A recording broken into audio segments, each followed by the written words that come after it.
Anyway, chapter 9 we have already finished, where we have discussed about the tools which are required into the biotechnology, main principles, I mean bioengineering, that is genetic engineering and bioprocess engineering. And we also have discussed about the methodology, I mean how we utilize the tool and what are the processes of biotechnology. Fine. So I hope कि इसमें किसी को कोई भी छोटा बड़ा doubt नहीं है. अगर है तो अभी हम आप डिस्कस कर सकते हैं मेरे साथ, and then we will proceed further into the 10th chapter. तो अगर किसी को कोई डाउट है तो आप पूछ सकते हो. ओके, मैं इसलिए I am insisting about the doubts because chapter number 10 is utterly और completely depending on chapter number 9. अगर आपका चैप्टर नंबर 9 बेसिकली कॉन्सेप्चुअली अगर क्लियर है तो आधा चैप्टर नंबर 10 तो आपको आ ही जाएगा. उसमें कोई बड़ी दिक्कत की बात आई थिंक सो नहीं आनी चाहिए.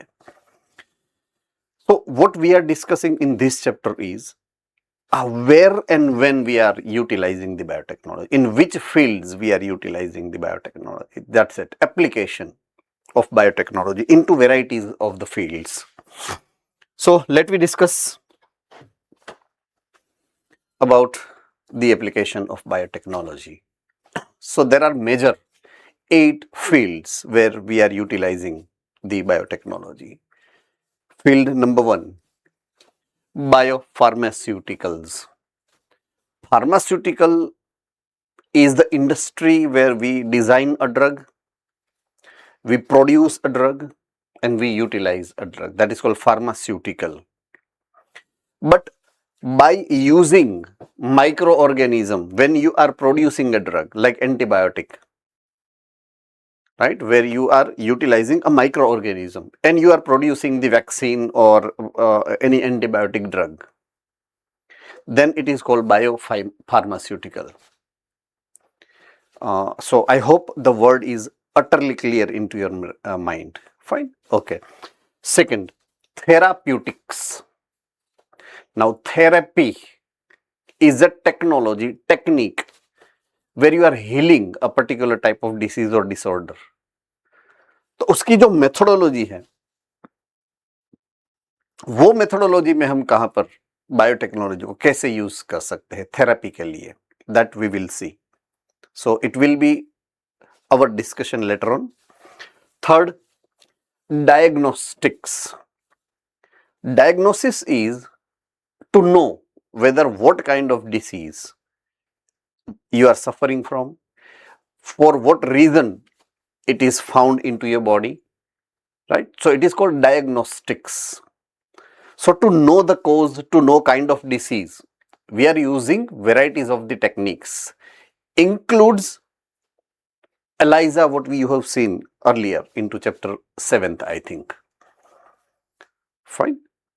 So there are many things what we are using to diagnose the disease. Next is genetically modified crops. That is into the agricultural practices. So into the agricultural practices we are using some crop varieties which are genetically modified. अब क्या है, क्यों है, कैसे है, किस reason से है, वो हम आगे अभी देखने वाले हैं. So let us discuss later on about these all things. Then called processed food. Now food is a primary requirement of all living organisms, including humans. So humans, especially when we are thinking about, we produce this food two way mainly. I mean either it is plant based or it is animal based, right? अब वो produce होता है large scale पर. Say for example, if it is a dairy, Amul dairy, say for example, so they are collecting the milk from all the surroundings. I mean throughout the Gujarat they are collecting, the milk. They process the milk at a particular center. They pack them and they send it into the market for utilization. So वो जो करते हैं ना उसको process बोलते हैं, processing करते हैं. सो उसके लिए भी हम बायोटेक्नोलॉजी का यूज करते हैं to preserve the food for a long time so that it can be available for you to utilize after a given particular phase of the time. So that is called processed food. Then comes bioremediation. Remedy का मतलब होता है कि अगर say for example you are suffering from something, you want to come out from it and you are utilizing some technology, it is called remedy. Fine. So remediation का मतलब है using the remedy but with the help of microbes which are GMO microbes. तो यहां पर हम biotechnology की use करेंगे remedy के लिए, right? So there are so many techniques where we are utilizing the microbes as a remedy. Then comes waste treatment. हमने पूरी एक टेक्नोलॉजी के बारे में स्टडी किया जिसमें हम माइक्रोब्स का यूज करते हैं.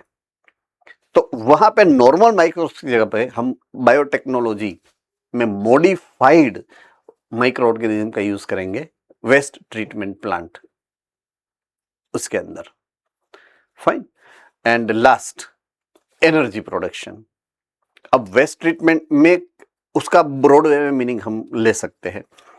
से for example IIT Mumbai, I think जहां तक मुझे याद है, उसके एक साइंटिस्ट ने ऐसा एक बैक्टीरिया को डिजाइन करा है, मींस बायोटेक्निकली, कि अगर से फॉर एग्जांपल ओशन फ्लोर के अंदर पेट्रोलियम लीक होता है तो यूजुअली क्या, पेट्रोलियम की डेंसिटी क्या है, वाटर से कम है, तो वो ऊपर की सरफेस में तैरता है, तो sunlight can not be able to penetrate through. अब होगा क्या, नीचे के organism they will found to be dead, वो डाई हो जाते हैं. ऐसा एक बार नहीं काफी सारी टाइम ऑब्जर्व किया गया है, खास करके मेट्रोपॉलिटन सिटीज जितने होते हैं इंक्लूडिंग मुंबई. तो पहले काफी सारी टाइम ऐसा ऑब्जर्व किया गया है कि लाखों की संख्या में फिश है और दूसरे एक्वेटिक ऑर्गेनिज्म है वो डाई हो जाते हैं due to the oil spill. तो उन्होंने क्या करा, ऐसे माइक्रो ऑर्गेनिज्म को डेवलप किया, आई मीन कि वो पेट्रोलियम को खा जाता है, क्योंकि petroleum ultimately is organic substance, तो उसका यूटिलाइजेशन हो सकता है एज ए फूड. तो उसने ऐसे बैक्टीरिया बनाए कि जो उसको खाएंगे. तो जहां पे ऑयल स्पिल हुआ है वहां पे उसके माइक्रो ऑर्गेनिज्म को अगर स्प्रेड कर दिया जाए तो माइक्रो ऑर्गेनिज्म वो स्पिल्ड ऑयल को खा सकते हैं. तो उसका क्लीनिंग जो है ना वो इजी रहता है हमारे लिए. So that is one of the part how we can utilise them. I hope you are getting my point. So ऐसी तो काफी सारी और टेक्नोलॉजी को आप इन्वेंट कर सकते हो in future, right? Okay, last energy production. Energy production अगर नाम हम सुने तो भी ऐसा लगेगा कि अगर यार ऑर्गेनिज्म को हम एनर्जी प्रोडक्शन के लिए कैसे यूज कर सकते हैं, I mean is it possible? But यहां पर जो एनर्जी लिखा है that means fuel, and fuel it means ethanol, right? So हमने चैप्टर नंबर 8 में पढ़ा था कि कैसे हम माइक्रो ऑर्गेनिज्म का यूज करके इथेनॉल को प्रोड्यूस कर सकते हैं. That same ethanol can be utilised as a fuel, जिसका एपिसेंटर, आई मीन जहां पर ये बना था technology, that is North American country, specially I think Brazil has invented this, because वहां पर क्या होता है, शुगर केन की खेती ज्यादा है, एग्रीकल्चरल प्रैक्टिस वहां पे ज्यादा है. सो शुगर केन में से डेफिनेटली शुगर केन जूस जो निकलता है उसमें से शुगर बनती है ज्यादा क्वांटिटी में, उसी का वो यूज करके उसी को वो मॉडिफाई करके इथेनॉल बना देते हैं, राइट? क्योंकि वो कितनी खाएंगे, एक्सपोर्ट भी करते हैं तो भी ज्यादा, तो इथेनॉल बनाने की टेक्नोलॉजी वहां से आई है. सो बाद में अमेरिका ने फॉलो किया उसको, तो उन्होंने क्या करा, इथेनॉल का प्रोडक्शन करके इथेनॉल को यूटिलाइज कर सके ऐसे इंजिन्स बनाए और कार में फिट कर दिए, तो कार इथेनॉल से चलती है वहां पर. सेम ट्रेडिशन फॉलो करी बाद में अमेरिका ने, लेकिन अमेरिका ने क्या किया, अमेरिका तो क्या है कि उसको कोई करे ऐसा करने में थोड़ा वो नीचा हो जाता है, तो उसने क्या करा, क्रॉप को बदल दिया। उन्होंने मेज उनको मॉडिफाई करके अमेरिकन मकाई बना दी, जिसके अंदर एक्स्ट्रा ग्लूकोज ज्यादा बनता है, ऐसे उस तरीके से उसको मॉडिफाई कर दिया। सो जो स्वीट कॉर्न आती है ना, कॉर्न क्रॉप में स्वीट कॉर्न जो आप खाते हो, है ना, वो बटर मसाला एंड चीज बटर मसाला, 50 रुपीज 40 रुपीज, बस वही। तो वो एक्चुअली अमेरिका ने इन्वेंट इसलिए करा था कि उन लोगों को इथेनॉल प्रोड्यूस करना था as a alternative energy source. और वही सेम बीटी क्रॉप जब इंडिया में आया तो इंडिया ने उनको अलग तरीके से खाने में यूटिलाइज करना शुरू किया। तो that's energy production utilisation of biotechnology into the field of energy production. तो वन बाय वन जितने एग्जाम्पल यहां पर शेयर करे गए हैं आपकी टेक्स्ट बुक के अंदर, उनके बारे में थोड़ा थोड़ा आगे बढ़ते हैं स्टडी करने के लिए। But before that let us discuss 3 main field of research in biotechnology.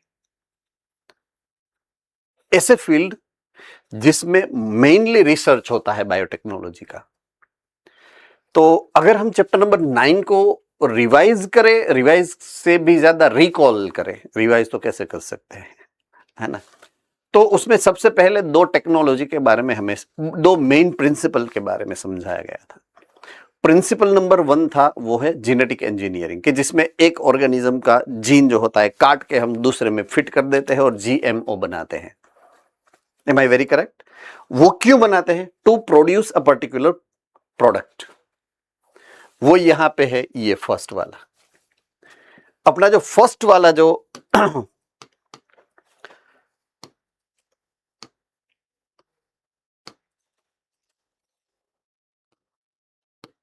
ये वाला, ये फर्स्ट ऑप्शन जो है, provide the best catalyst in the form of improved organism, usually a microbe और a pure enzyme. Enzyme product है, microbe GMO है, तो या तो जीएमओ बनाना या उसके हिसाब से उसकी प्रोडक्ट यानी कि एंजाइम को ऑब्टेन करना। तो ये जो फर्स्ट वाला ऑप्शन है, exactly it means about genetic engineering.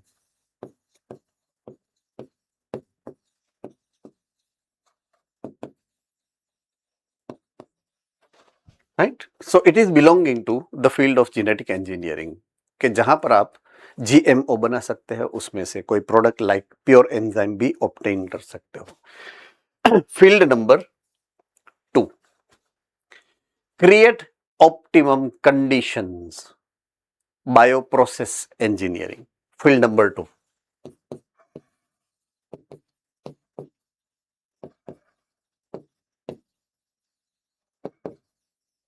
so that belonging to bioprocess engineering, creates the optimum conditions through engineering for a catalyst to act।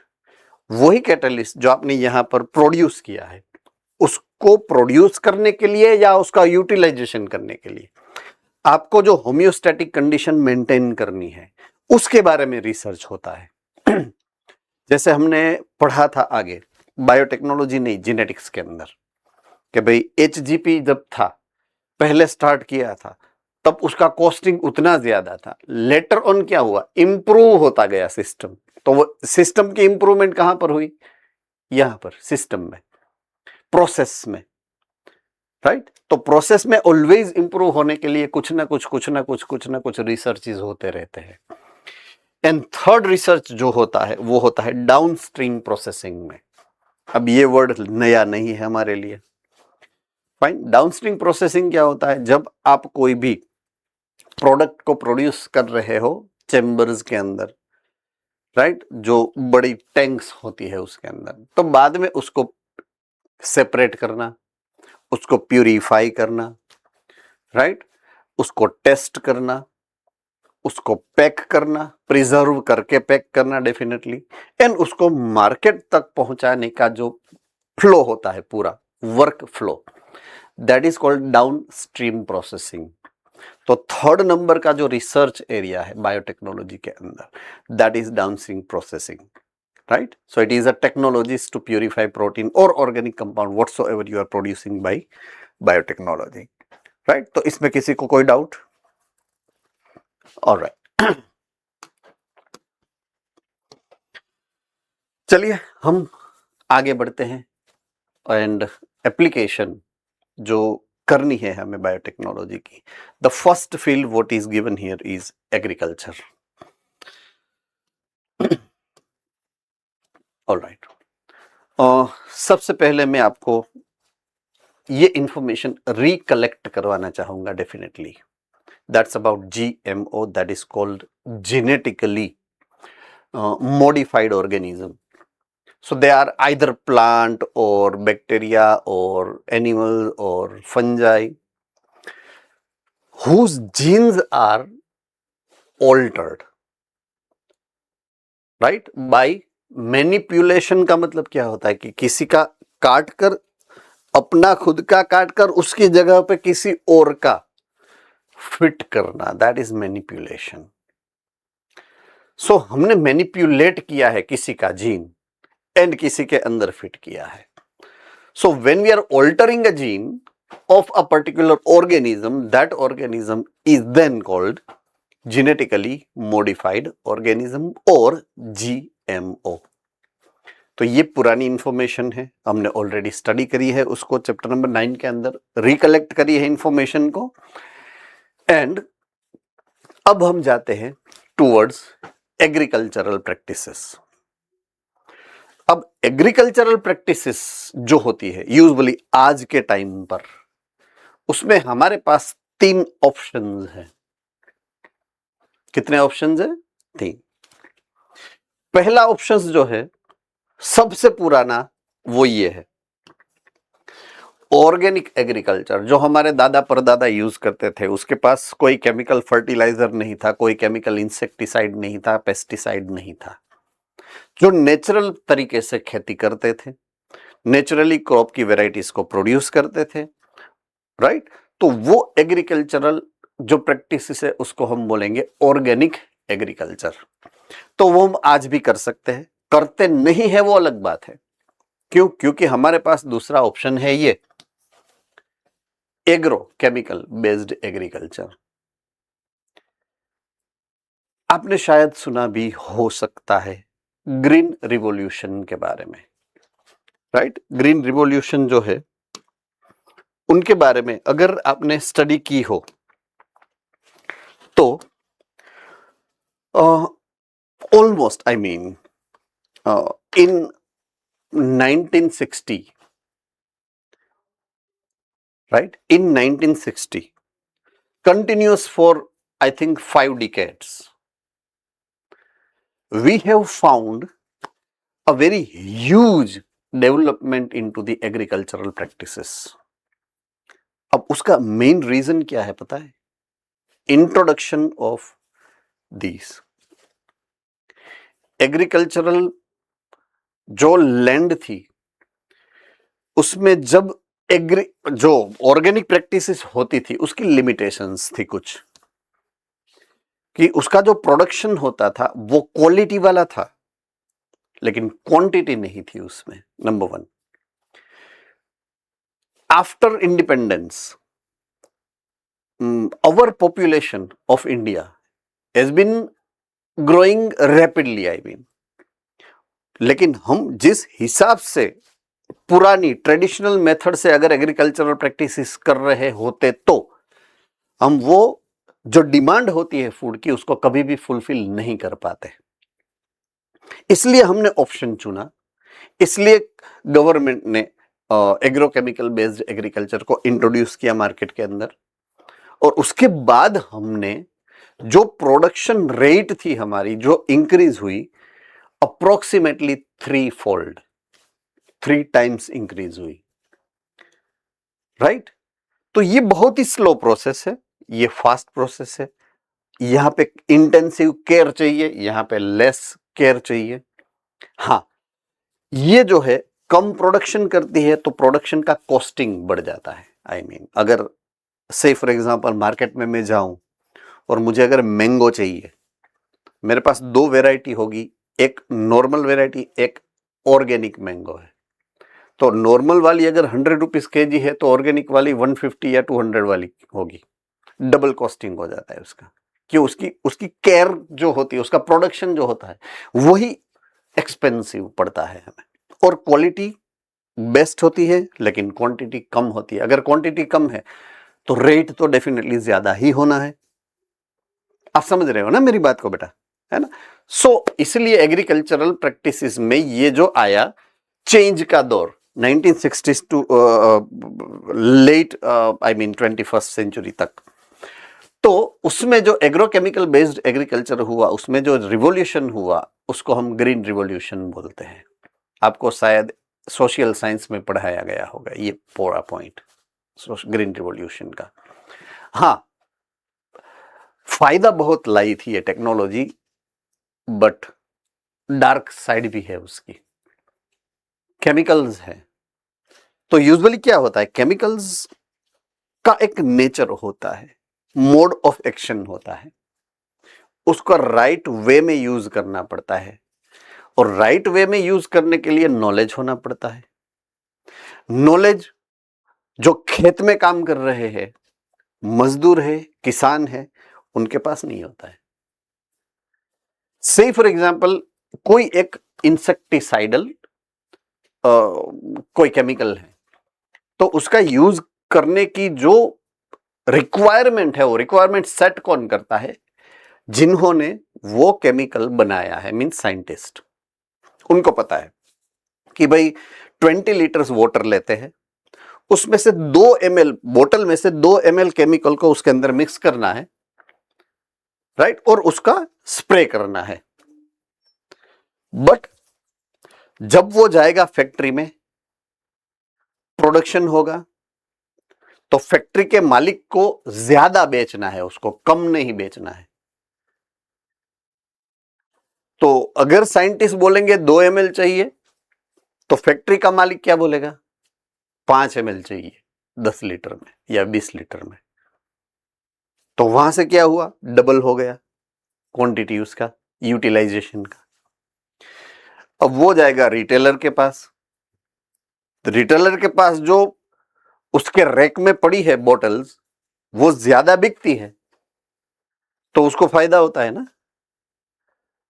तो वो जो किसान उसके पास खरीदने के लिए आएगा, उसको क्या बोलेगा कि भाई ये पूरी एक बाल्टी लेनी है वाटर की, उसके अंदर 3 ढक्कन डाल दे, और 3 ढक्कन को अगर मापो तो वो होगा 10 ml। फैक्ट्री बोलती है 5 ml, रिटेलर बोलेगा 10 ml। और हर एक टाइम पे वो फार्मर जब यूज करेगा तो वो थोड़े ही ना ढक्कन ऐसे लेके ऐसे करेगा, वो तो सीधा बोतल ही डालेगा उसमें। अब that created huge impact on pollution, water pollution, air pollution, land pollution. अब ये आज की नई समस्या है, अभी चैलेंज है हमारे सामने ये कि our land has become less fertile due to green revolution, due to agrochemical based agriculture। तो हमारे पास ये 2 टेक्नोलॉजी है, ये पोल्यूशन करती है और ये स्लो टेक्नोलॉजी है। इसीलिए हमें जरूरत पड़ी यहां पर इसकी एग्रीकल्चर में इसकी एप्लीकेशन की, किसकी? बायोटेक्नोलॉजी की। सो हमने क्या किया? ये 3rd टेक्नोलॉजी का इन्वेंशन किया, जहां पर हमारे पास कुछ वेराइटीज ऐसी है जहां पर क्रॉप को हमने जेनेटिकली इंजीनियर्ड क्रॉप बना दिया है, उसके जीन्स को हमने ऑल्टर कर दिया है, जीएमओ क्रॉप बना दिया। तो ये 3rd एंड लेटेस्ट टेक्नोलॉजी है। हमारी मजबूरी है कि ये भी हमें नुकसान करती है और ये कम प्रोडक्शन देती है, तो इकोलॉजिकली और इकोनॉमिकली, ये इकोनॉमिकली एक्सपेंसिव है हमारे लिए। तो ऑल्टरनेशन हमें तीसरा ऑल्टरनेटिव चाहिए, I mean, and that has been the GMO plants.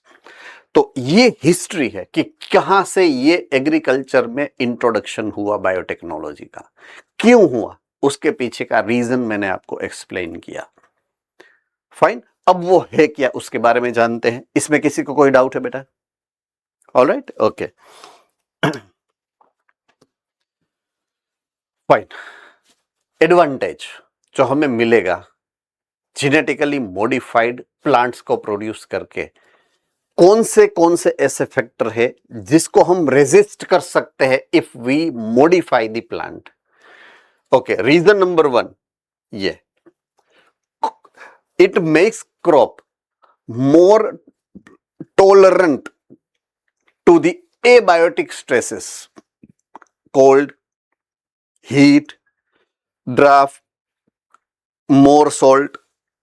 अब ऐसी लैंड से फॉर एग्जांपल जहां पर सॉल्ट ज्यादा है, कच्छ सॉल्टी लैंड है, राइट, तो वहां पे जनरली क्रॉपिंग कम होती है, नॉर्मल प्लांटेशन कम होता है ना। तो हम अगर वहां पर एग्रीकल्चरल प्रैक्टिस करना भी चाहे तो नॉर्मली नहीं करनी है, हम कर भी नहीं सकते हैं, क्योंकि there are many things. Number 1, ये ड्राफ्ट, अवेलेबिलिटी ऑफ वाटर तो होना चाहिए ना, वो नहीं है, number 1। Number 2, heat. Number 3, salt. देखिए, एक से ज्यादा मल्टीपल फैक्टर इफेक्ट कर रहे हैं, बट फिर भी वहां पे मैंगो का प्लांटेशन कितना होता है आपको पता है? वहां पे बहुत ही ज्यादा मैंगो का फार्मिंग अभी हो रहा है। लास्ट 20 इयर्स पहले, जब सबसे पहले वहां पे इंट्रोड्यूस किया गया था इजरायली टेक्नोलॉजी को, उसके बाद वहां पे एग्रीकल्चर में बहुत ही रैपिड ग्रोथ हुई है एग्रीकल्चर प्रैक्टिसेस में, कच्छ में, right. So it is very very very advance level what they are using right now. सबसे बड़ा रीजन उसका यह है कि वहां पर लोग, आई मीन उस एरिया के लोग बहुत फॉरेन में बहुत ज्यादा है, so they know the technology, they know how to utilise them, I mean. So local जितने भी फार्मर होंगे उसका कोई ना कोई तो विदेश में होता ही है, so they know the integrity of local market with the international market, and that's the reason why fast development हुआ वहां पर। सो उन्होंने क्या, हम इन्होंने मतलब हमने, मैं लोकल पर्टिकुलर लोकेशन की बात नहीं कर रहा हूं, ह्यूमन पॉपुलेशन की बात। तो हमने क्या करा है, हमने ऐसी वेराइटीज को मॉडिफाई कर दिया कि जो ऐसे एबायोटिक स्ट्रेसफुल कंडीशन में भी इजीली ग्रो कर सकती है, राइट। स्ट्रॉबेरी की खेती होती है कच्छ में, स्ट्रॉबेरी की खेती होती है सौराष्ट्र में, स्ट्रॉबेरी की खेती होती है कहीं पर भी। क्यों? स्ट्रॉबेरी उगनी चाहिए एक्चुअल में कोल्ड वेदर का वो, लेकिन यहां पर भी उग सकती है। सो हमने ऐसी ऐसी वैरायटी को मॉडिफाई कर दिया है जो कहीं पर भी उग सकती है, right. Okay, point number 2, pest resistant crop. Paste को किल करने के लिए पेस्टिसाइड का यूज करते हैं हम यूजुअली, जो पॉल्यूशन करता है। बट हमने क्या करा पता है, हमने क्रॉप को ही मॉडिफाई कर लिया कि अगर कोई पेस्ट क्रॉप को खाएगी तो खुद ही मर जाएगी ऑटोमेटिक, कुछ स्प्रे करने की, कोई दवाई स्प्रे करने की जरूरत नहीं है। तो उसको बोलते हैं पेस्ट रेजिस्टेंट क्रॉप। तो हमें केमिकल पेस्टिसाइड की जरूरत नहीं पड़ेगी। Ready? Okay. 3, help to reduce post harvest losses. अब पोस्ट हार्वेस्ट लॉसेस क्या होता है? जब हार्वेस्टिंग हो जाती है तो हार्वेस्टिंग हम किसका करेंगे? या तो सीड होगा या फ्रूट होगा, बाकी का पूरा जाने ही देना पड़ता है हमें। से for example I mean wheat है, बाजरी है, ज्वार है, तो उसके क्रॉप से फॉर एग्जांपल इतने होते हैं, से फॉर एग्जांपल उससे ज्यादा वो कम हाइट के होते हैं अगर इतने से होते, राइट। तो टोटल जो बायोमास वो प्रोड्यूस करते, राइट, जो हाइट बढ़ाने के लिए जो बायोमास यूज होता वो हम कम हाइट कर देते हैं, तो वो बायोमास सीड में यानी कि ज्यादा दाने उगेंगे उसमें। तो हमने क्या किया, ऐसी वैरायटी प्रोड्यूस की जो हाइट में कम हो लेकिन उसमें फ्रूट ज्यादा आए। आप समझ रहे हो ना मेरी बात को? जब वो प्रोटीन सिंथेसिस, जब वो फोटोसिंथेसिस करेंगे, जब वो और कोई भी सिंथेसिस करेंगे, उसका रेट तो फिक्स है उसका, कि फोटोसिंथेसिस जितना होगा उतना प्रोटीन सिंथेसिस, उतना लिपिड सिंथेसिस, उतना कार्बोहाइड्रेट सिंथेसिस होगा ही। तो हमने क्या किया, फोटोसिंथेसिस को रिड्यूस नहीं किया है। फोटोसिंथेसिस से बनने वाले ग्लूकोज से कन्वर्ट होने वाले प्रोटीन या लिपिड या उसको हमने यूटिलाइज कहां पर करा, हाइट बढ़ाने के लिए नहीं, सीड बढ़ाने के लिए किया। आप समझ रहे हो ना मेरी बात को जो मैं बोल रहा हूं? तो वो होता है हार्वेस्ट लॉस जो हो, पोस्ट हार्वेस्ट लॉस जो होता है उसको कम करने का, तो हमारे यील्ड बढ़ जाएगा, राइट, और जो कचरा होता है वो कम होता है। लास्ट, सॉरी उसके बाद का लास्ट तो नहीं है, अभी तो काफी सारी बाकी है। Efficiency of mineral usage. अब काफी टाइम क्या होता है कि कंटिन्यूअस क्रॉपिंग जब होता है, point to be noted, continuous cropping जब होता है, एक ही सीजन में 2 बार 3 बार हम क्रॉपिंग करते हैं और ऐसा सालों से करते आ रहे हैं, तो सॉइल के अंदर जो मिनरल होता है वो धीरे धीरे धीरे धीरे कम हो जाता है। जिससे होगा क्या, कुछ सालों के बाद सॉइल की फर्टिलिटी डिक्रीज होती है। मींस सॉइल के अंदर न्यूट्रिशन जो चाहिए प्लांट्स को वो कम है। अब ये सॉल्यूशन, सॉरी ये जो सिचुएशन है, ये सिचुएशन आज की जमीन की है। अभी हमारे पास जो एग्रीकल्चरल लैंड है वो ऐसी ही है जिसके अंदर जितने क्वांटिटी में, जिस क्वालिटी में इनऑर्गेनिक मटेरियल चाहिए उतने नहीं है। So land is becoming less productive. हम इनफर्टाइल तो बोलना सही नहीं होगा, बट उसकी जो प्रोडक्टिविटी है वो कम होती जा रही है। तो हमने क्या करा, हमने क्रॉप को उस वे में मॉडिफाई किया है कि वो कम मिनरल्स को एब्जॉर्ब करती है, तो वो जितने हुए उसका मैक्सिमम यूज कर सके ताकि उसमें प्रोडक्शन ज्यादा हो। सो हमने इंक्रीज कर दिया है एफिशिएंसी को, मिनरल यूटिलाइजेशन की, यूसेज की, उसकी खुद की एफिशिएंसी को इंक्रीज कर दिया है। फाइन। तो क्या होता है, it prevents early execution of the soil fertility, right. So early exogen होता है जो वो कम हो जाता है, मींस लंबे समय तक वो फर्टाइल रहती है, एग्जॉस्ट नहीं होने देती है सॉइल को, राइट। सॉइल को वो जिंदा रखती है, व्हाट दे मीन टू से। Next, enhances the nutritional value of food. इसको बोलते हैं बायोफोर्टिफिकेशन। क्या बोलते हैं? बायोफोर्टिफिकेशन। ये वर्ड इंपॉर्टेंट है बहुत ही ज्यादा, क्योंकि आज के दिन में biofortification is one of the prime requirement. तो यूजुअल क्या होता है, कोई भी अगर आप प्रोडक्शन क्रॉप का कर रहे हो या एनिमल बेस्ड है, तो उसमें पर्टिकुलर टाइप के न्यूट्रिएंट्स होते हैं जिसकी एक वैल्यू फिक्स होती है, राइट। से फॉर एग्जांपल अगर मैं कैरेट की बात कर, तो कैरेट के अंदर विटामिन ए होता है जो आइज के लिए अच्छा होता है, ऐसा आपने सुना ही होगा, सबको पता ही है, राइट। बीट रूट होते हैं, उसके अंदर आयरन ज्यादा होता है, हीमोग्लोबिन को इंक्रीज करने के लिए वो काम करता है। तो पर्टिकुलर टाइप के क्रॉप के अंदर पर्टिकुलर टाइप के न्यूट्रिशन की कुछ लिमिटेड क्वांटिटी होती है, उसको हम उस लिमिटेशन से ज्यादा कर सकते हैं, ऐड कर सकते हैं, उसकी वैल्यू को मल्टीप्लाई कर सकते हैं, इंक्रीज कर सकते हैं, एनहांस कर सकते हैं। तो it is enhancing the nutrition value of food. से फॉर एग्जाम्पल, एक यहां पर जो एग्जाम्पल दिया गोल्डन राइस का, राइस की एक वैरायटी है जो हमने मॉडिफाई की है, उसका नाम दिया है गोल्डन राइस। वो राइस में नॉर्मल राइस से ज्यादा विटामिन ए होता है, तो हमने उसको मॉडिफाई किया है with the help of biotechnology, right. And जो लास्ट पॉइंट ऑफ व्यू है यहां पर, वो है टेलर मेड प्लांट्स।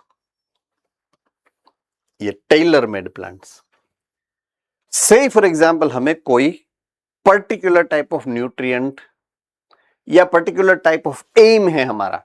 अब भी मैंने आपको इसके पहले की स्लाइड में समझाया था एनर्जी सोर्स के बारे में। सो से फॉर एग्जाम्पल हमें चाहिए इथेनॉल।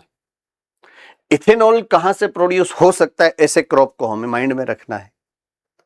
तो अमेरिका ने सिलेक्ट करी वेराइटी किसकी, मेज की, कॉर्न की वेराइटी को उसने सिलेक्ट किया। आप समझ रहे हो ना।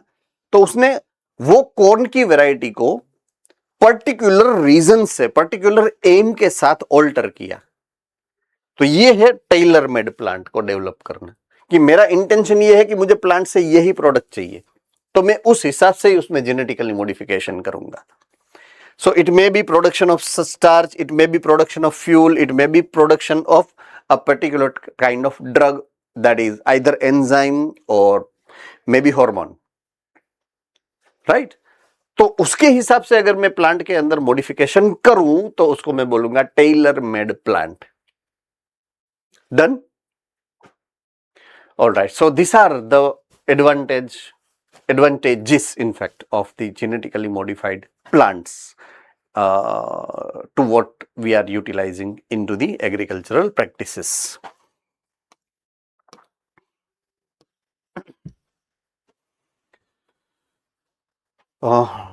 Number one example, what we are considering first is pest resistant plants. कुछ एग्जाम्पल्स यहां पे आपके सामने शेयर किए गए हैं। उसमें पहला जो एग्जाम्पल आपके सामने रखा है एग्रीकल्चरल एप्लीकेशन के लिए, वो है पेस्ट रेजिस्टेंट प्लांट को हमने डेवलप किया है। अब पेस्ट रेजिस्टेंट प्लांट का मतलब क्या होगा, ऐसे प्लांट जो अपने आप ही पेस्ट का रेजिस्ट कर सके। उसके लिए हमें कोई भी केमिकल पेस्टिसाइड का स्प्रे करने की जरूरत नहीं है, वो खुद ही अपने आप कर सकता है, right. So in that sense what we can address them is they are biopesticide. वो प्लांट खुद ही पेस्टिसाइड बन गया है, right. So first point what we are suppose to think, I mean जो लिखा है यहां पर उसका मीनिंग मैं आपको समझा रहा हूं कि पेस्ट रेजिस्टेंट प्लांट जो है they are acting as a biopesticide. वो खुद ही पेस्टिसाइड है, उसके अंदर ही पेस्टिसाइड जैसा नेचर है। So they are acting themselves as a pesticide. It is called biopesticide. When a particular kind of organism is acting as a pesticide, it is called biopesticide. Doubt? उससे होगा क्या, फायदा क्या होने वाला? पॉइंट नंबर 2 को देखिए आप। Reduces the need for insecticide और pesticide. तो आपको केमिकल स्प्रे करने की कोई जरूरत नहीं पड़ेगी, राइट। तो हमने ऐसे काफी सारे क्रॉप को ऑलरेडी डेवलप कर लिया है। फर्स्ट आपको जो दिख रहा है कॉटन, दूसरा आपको जो दिख रहा है टोमेटो, तीसरा जो आपको दिख रहा है मेज कॉर्न, और लास्ट में आपको दिख रहा है potato, fine. So varieties of the crops we are having right now with us, which are pest resistant plant, BT cotton, BT corn, rice, tomato, potato, soybean, even brinjals. So सबसे पहले इसमें से हमारे में आपके फैमिली में अगर कोई एग्रीकल्चरल लैंड या एग्रीकल्चरल प्रैक्टिसेस करता है, ऐसा कोई है आपके फैमिली में? Okay, good, right. तो आपने सुना ही होगा शायद इसके बारे में, तो एटलीस्ट बीटी कॉटन के बारे में तो सुना ही होगा, है ना? तो वही एग्जाम्पल हमें आज स्टडी करना है विथ फुल फ्लेज, पूरा उसकी केस स्टडी करेंगे हम, राइट? तो हमें जिस एग्जाम्पल को समझाया गया है यहां पर, वो वैरायटी है बीटी कॉटन की, राइट? बीटी कॉटन के बारे में हम डिटेल में स्टडी करने वाले हैं, ऑलराइट, ओके।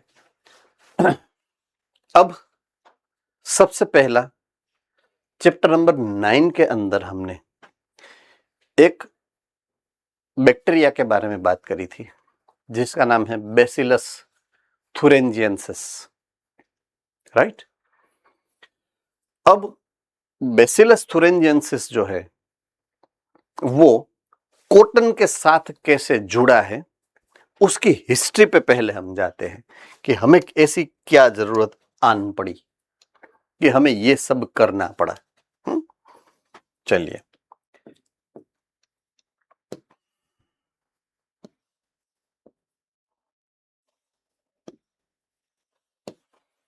से फॉर एग्जाम्पल आपकी रिक्वायरमेंट है कॉटन प्रोडक्शन की, you want to produce a cotton, right? तो आपकी फील्ड में आपने कॉटन प्लांट्स को इम्प्लांट किया है। अब उसके ऊपर लगते हैं बोलवॉर्म्स,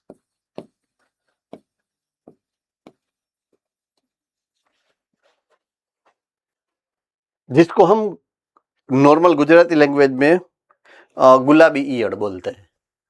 किसने सुना है? Right, it is called pink bollworm actually. तो हमारे कॉटन प्लांटेशन का दुश्मन कौन है? Pink bollworm. क्या है? Pink bollworm. मुझे इनको मारना है, तो मेरे पास मोस्ट कॉमन प्रैक्टिसेस जो है, राइट, वो है पेस्टिसाइड।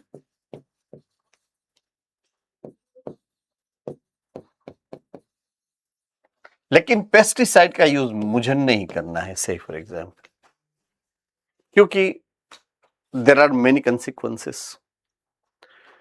तो अब आप सुनिए, केयरफुली सुनिए कि साइंटिस्ट ने उसके बारे में क्या उपाय सोचा है।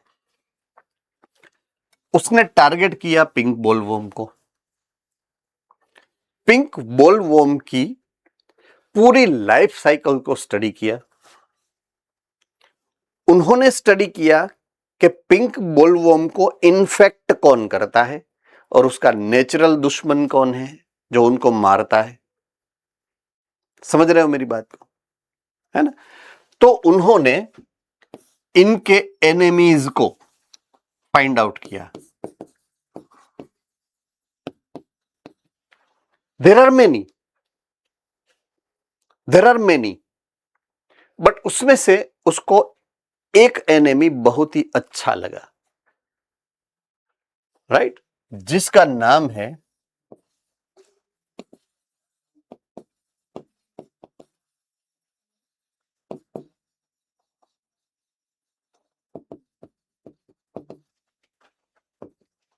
Bacillus thuringiensis bacteria, right? अब वो इफेक्ट कैसे करता है उसकी बात करें। बैसिलस थुरिंजिएंसिस जब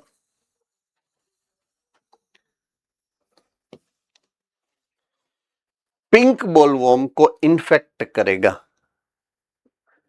तो वो उसके पेट में जाता है, एक्चुअल में इसके जीआई ट्रैक में, इंटेस्टाइन के अंदर जाएगा, राइट? अब इसके पास एक जीन है।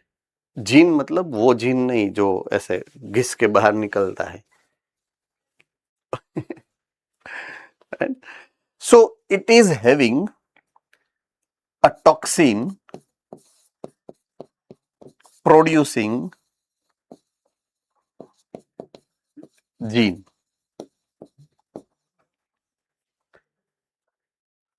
जो एक टॉक्सिन को प्रोड्यूस करता है, क्रिस्टलाइन प्रोटीन को।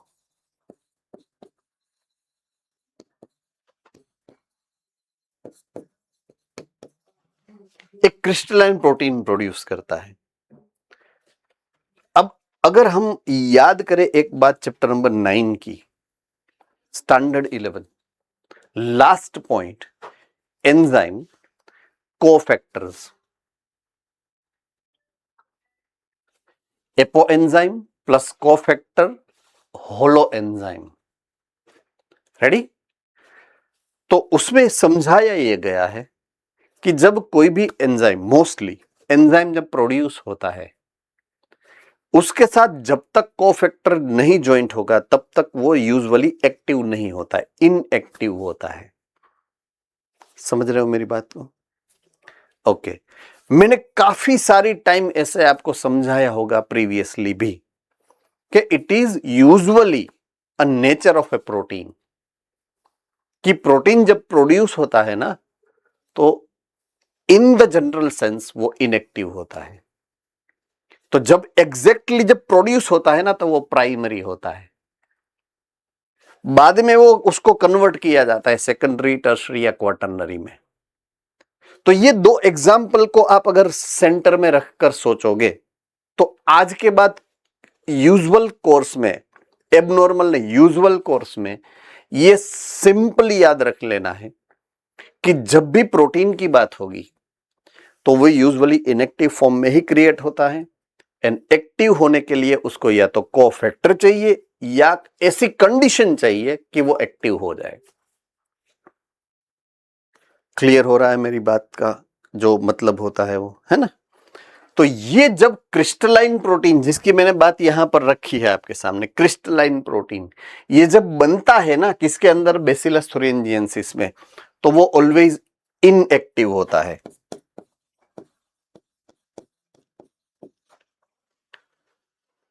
अब वो जब जाएगा इसके अंदर तो उसके गट रीजियन में उसका जो इंटरनल एनवायरनमेंट होता है, स्पेशली उसकी पीएच,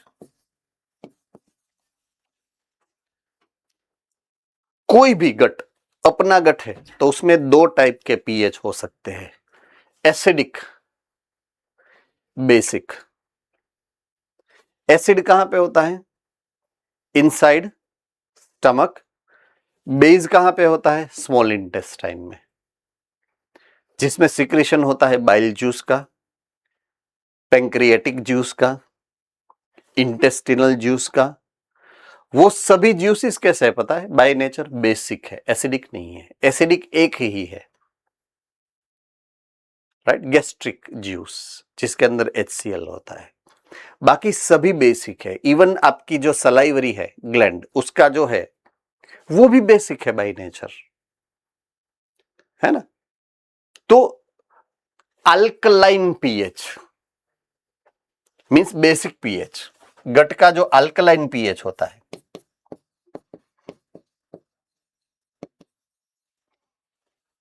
वो अल्कलाइन पीएच इसको एक्टिव कर देता है। जो इनएक्टिव प्रोटीन है ना यहां पर, वो यहां पर आकर एक्टिव हो जाता है।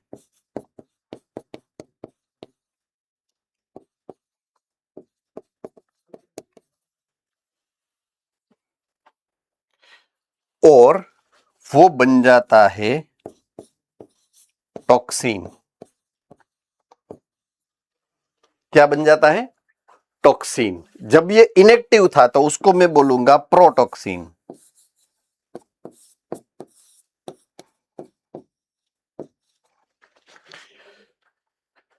प्रोटॉक्सिन में से टॉक्सिन बन जाएगा। किसके अंदर? पिंक बोलवर्म के गट के अंदर। अब अगर मैं बात करूं ऑर्गेनिज्म की, तो कोई भी एक टाइप के ऑर्गेनिज्म का जो एनिमी होगा, एनिमी, पैथोजन, वो उसके बारे में हमने जब बात करी थी इम्यून सिस्टम में, तो वो स्पेसिफिक होते हैं। ये बात हमेशा याद रखनी है। जब भी प्रोटीन प्रोटीन इंटरेक्शन होता है वहां पे स्पेसिफिसिटी होती है। तो जो पिंक बोलवर्म का एनिमी है ना, पिंक बोलवर्म का एनिमी, वो आपका एनिमी नहीं हो सकता है, क्योंकि आपके गट की पीएच और पिंक बोलवर्म के गट की पीएच सेम नहीं है। तो अगर मैं यही बैसिलस thuringiensis को मैं खुद खा जाऊं तो मेरे अंदर ये कुछ नहीं होने वाला है, क्योंकि मेरे बॉडी की इंटरनल होम्योस्टैटिक कंडीशन इनके अकॉर्डिंग नहीं है, मैचिंग नहीं है। आई होप यू अंडरस्टैंड दैट। तो बैसिलस thuringiensis बोलवर्म के हिसाब से उसमें वो इफेक्ट कर सकता है, हम में नहीं। मींस वो दूसरे ऑर्गेनिज्म के लिए हार्मलेस है, they are only harmful to a specific species. एक बोलवर्म है ऐसा ही नहीं है, देयर आर मेनी, बट कुछ ही स्पीसीज के अंदर वो इफेक्ट करेगा। कौन? Bacillus thuringiensis। उसमें से एक कौन है? Pink bollworm. तो ये पूरा फ्लो जो मैंने आपके सामने रखा है यहां पर, इस फ्लो के अंदर जो इंफॉर्मेशन शेयर करके मैंने आपको एक्सप्लेन की है, आई होप कि आपको कंफर्टेबली आपके ब्रेन के अंदर फीड हुई है, राइट?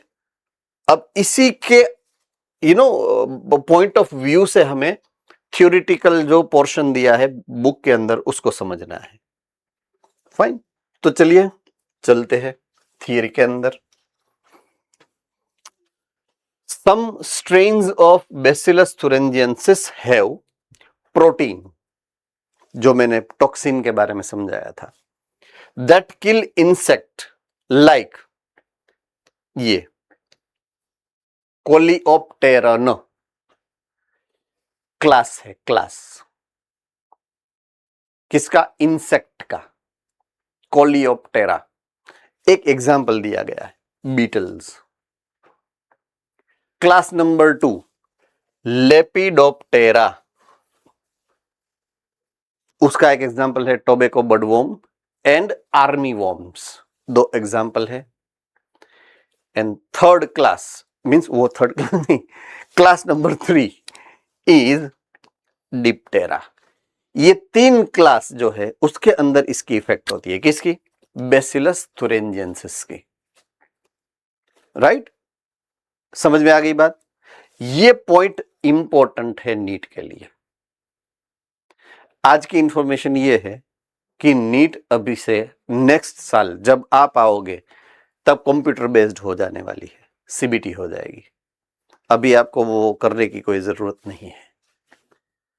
तो सीबीटी होने वाली है, ये एक अच्छा point of view and decision है हमारे लिए। तो हमें सिर्फ एबीसीडी में क्लिक करने की प्रैक्टिस करनी है अभी। वो ऐसे ऐसे करके वो मिस्टेक होती थी पहले बहुत स्टूडेंट्स की।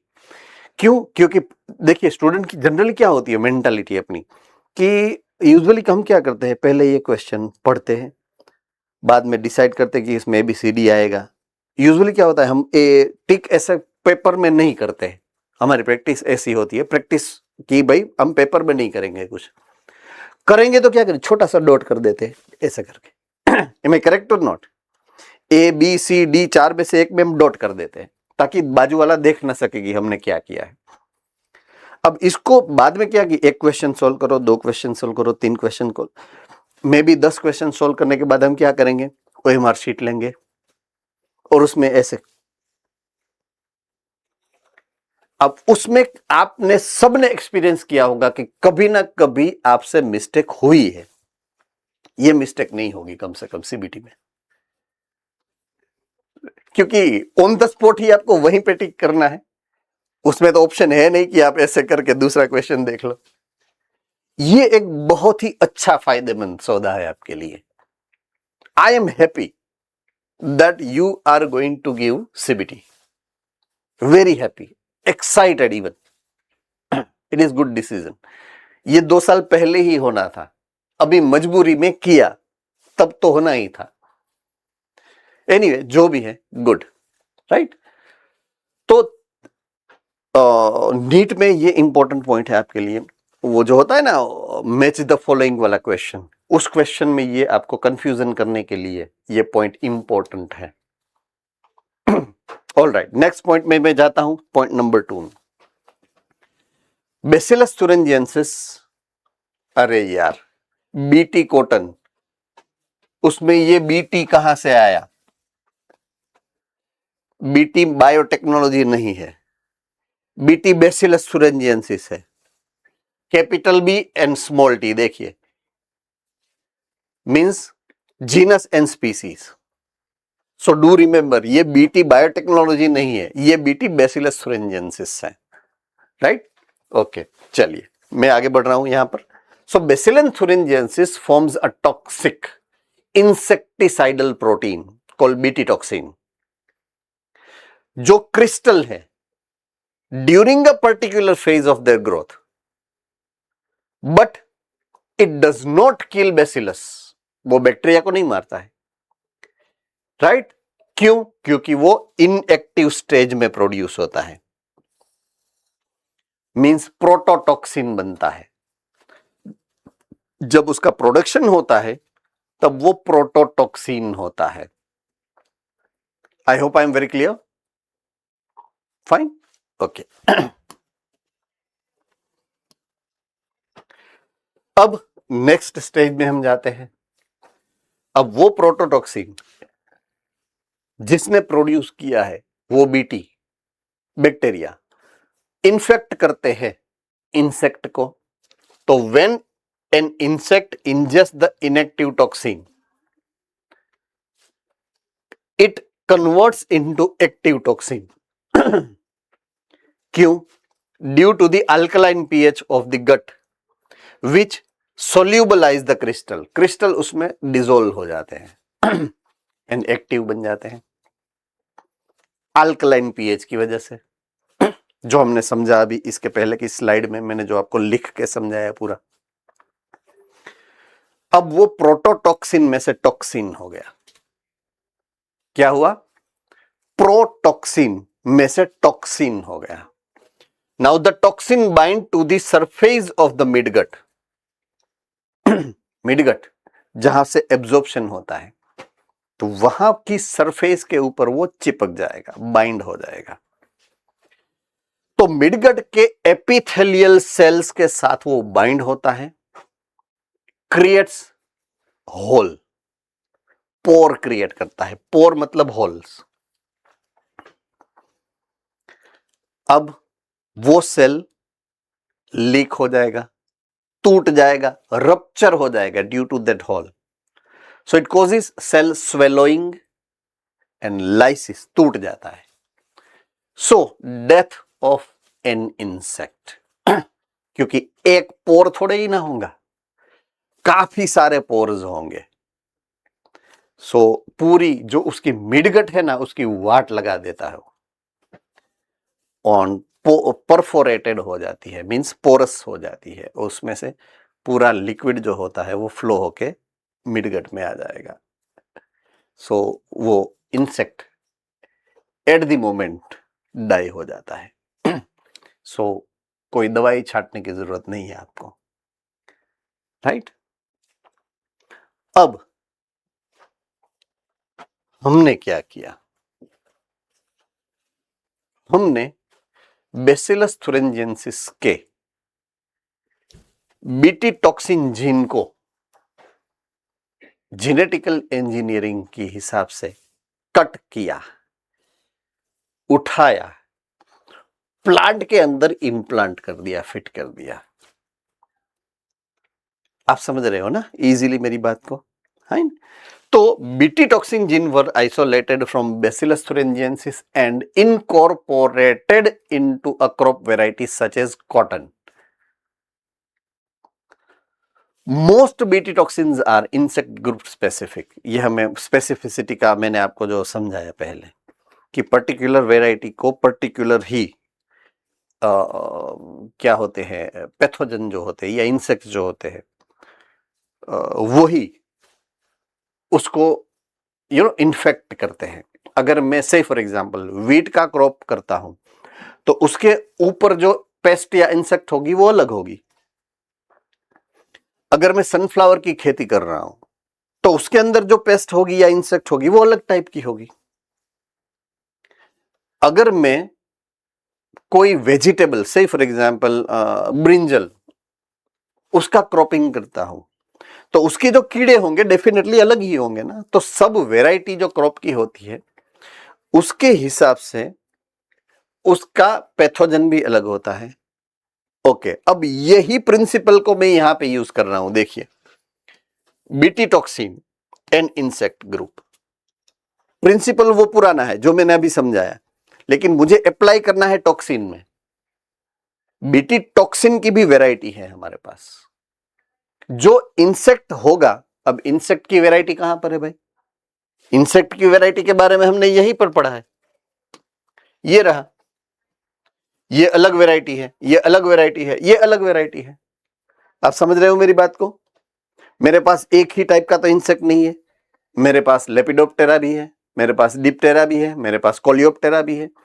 अब सभी टाइप के इंसेक्ट की इंटरनल पोजीशन तो सेम नहीं होगी ना। तो सभी का टॉक्सिन अलग अलग टाइप का है। इसका टॉक्सिन अलग टाइप का होगा, इसका टॉक्सिन अलग टाइप का होगा, इसका टॉक्सिन अलग टाइप का होगा। I hope you are getting the point now. तो सभी का अगर टॉक्सिन अलग है तो टॉक्सिन प्रोड्यूसिंग जीन भी तो अलग होना चाहिए ना। तो हमने जब इसके बारे में रिसर्चेज स्टार्ट की तो हमने पाया 3 varieties of gene, 3 varieties of genes, right.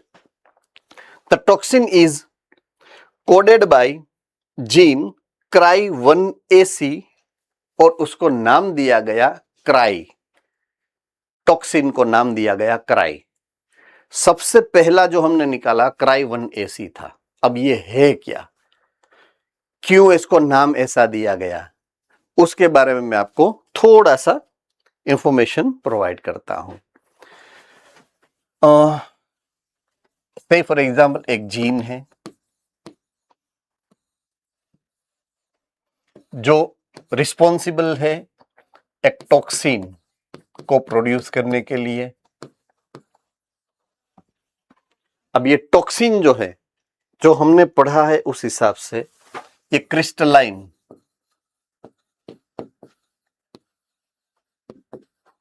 Protein है।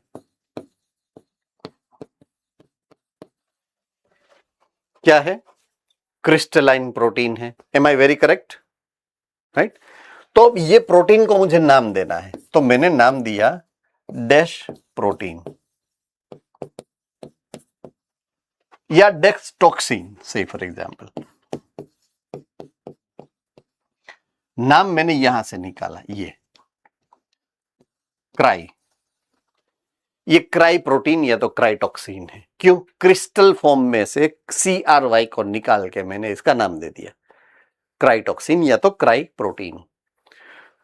तो जीन का नाम भी वही हुआ, जीन का नाम हुआ क्राइजीन।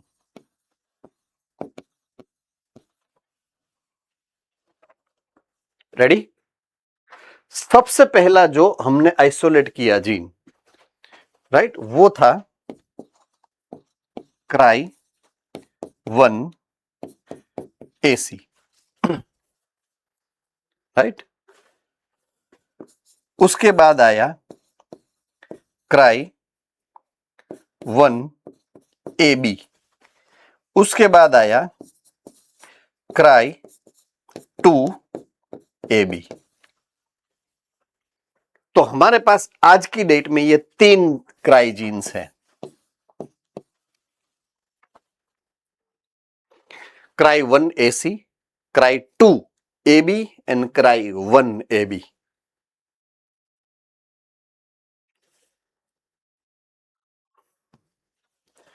अब ये दो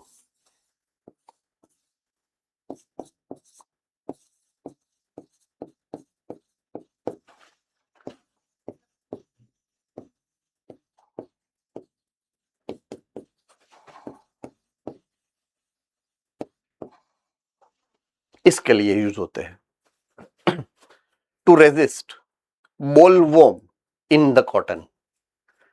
तो बीटी कॉटन में हमने ये 2 जीन्स को इंट्रोड्यूस किया है। क्राई 1AC और क्राई 2AB को। रेडी? और इसको हमने यूज किया है कॉर्न में, कॉर्न बोरर, राइट?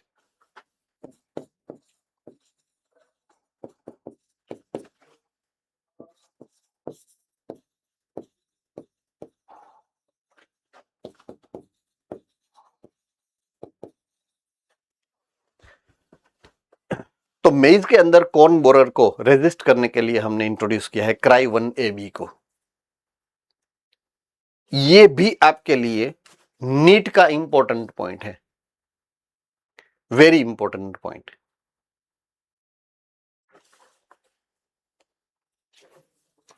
सो यही इंफॉर्मेशन यहां पर है।